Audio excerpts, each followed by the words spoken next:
let's be honest. Life between 25 to 55 is not almost easy. You wake up tired, you rush to work, you sit for hours. And not just this, you also deal with too much stress.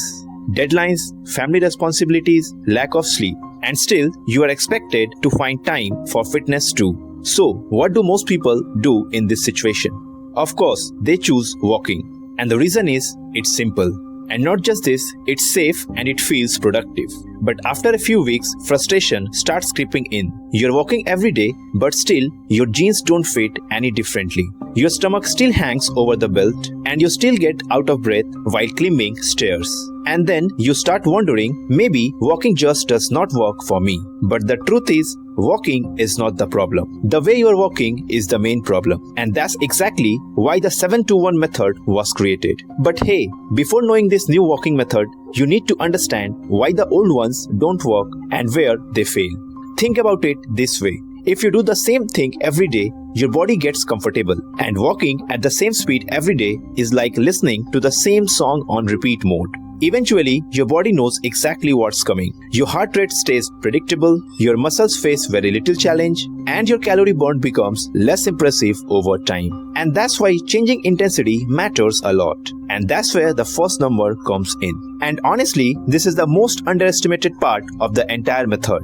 7 minutes of brisk walking, not slow walking, not scrolling on your phone, and not casually strolling while looking at shops' windows. Just brisk walking, a pace where you can still talk, but singing a song would feel very difficult.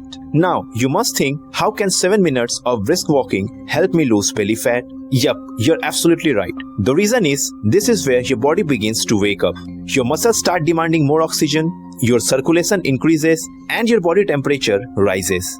And not just this, your heart rate begins climbing into a zone where calorie burning becomes much more effective. But the worst part is, most people never reach this point. They spend their entire walk moving too slow. And that's why they finish a 45-minute walk feeling exactly the same as when they started. But this 7-minute phase changes that problem. It's like warming up an engine before pressing the accelerator. But without it, the next phase loses much of their power. But before I tell you about the method further, you might be thinking, this method sounds just like another interval walking. And not just this, how it's different from the previous one, and how it can help me to lose weight faster. Well, yeah, I agree. You must know how this interval walking is going to help you in losing weight. But before that, you need to understand why most interval methods fail. Some people realize they need more intensity, so they jump straight into extreme workouts. Sprint, run, push harder, and go all out. And here the problem is, they're exhausted after 3 days, and by the next week, they're back on the couch. The best workout is not the hardest one. It's the one you'll actually keep doing every day. And that's exactly what makes the second number in this method so important and interesting. 2 minutes of fast walking.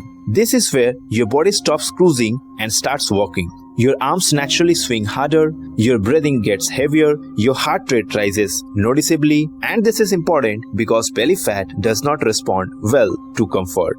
Your body needs a reason to adapt, a reason to become fitter, a reason to burn more energy, and hey, these 2 minutes create that reason.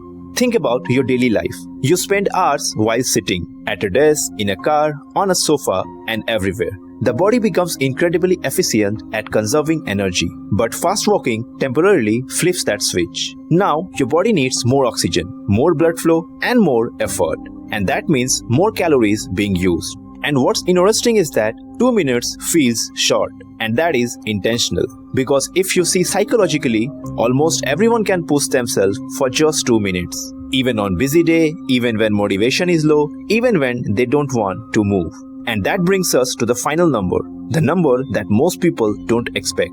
1 minute of gentle jogging. Not sprinting, not running like you are being chased, just a comfortable jog. And here's why it's important. After 7 minutes of brisk walking and 2 minutes of fast walking, your body is already working. Your heart rate is elevated, your breathing is faster, your muscles are engaged. And not just this, that 1 minute acts like a signal. A signal that tells your body, this is not just another ordinary walk. For many people, this is the first time during the day their cardiovascular system gets truly challenged. And because it's only 1 minute, it feels achievable easily. That's the beauty of this walking method. And most fitness plans fail just because they are intimidating. But this one succeeds because almost everyone can survive just 1 minute. And over time, that small challenge can improve stamina, cardiovascular fitness, and overall calorie expenditure. The 7-minute phase prepares your body. The 2-minute phase challenges your body. And that 1-minute phase pushes your body slightly beyond its comfort zone. And when combined, they create something most daily walks are missing nowadays. And that is progressive intensity. Instead of spending 30 minutes at one pace, your body experiences 3 different levels of effort. Your heart rate rises gradually, your breathing changes gradually, and your body has to continuously adapt. And that's exactly why this method feels different from an ordinary walk. But here's the surprising part. The biggest mistake people make with the 7-to-1 walking method is during the 1-minute phase. And if you make that mistake, you can reduce the effectiveness of the entire workout. So, before you try this method, let me show you exactly what not to do. The biggest mistake is trying to prove how fit you are. The moment the 1-minute jogging phase starts, many people suddenly turn it into a race. They run too fast, their breathing becomes chaotic, their legs fill with fatigue, and before they know it, they have completely destroyed the next round. The goal is to complete all 3 rounds with good quality. Subscribe this channel for more such health-related videos, and 2 of them must be popping up on your screen. Click on it and see you in the next video.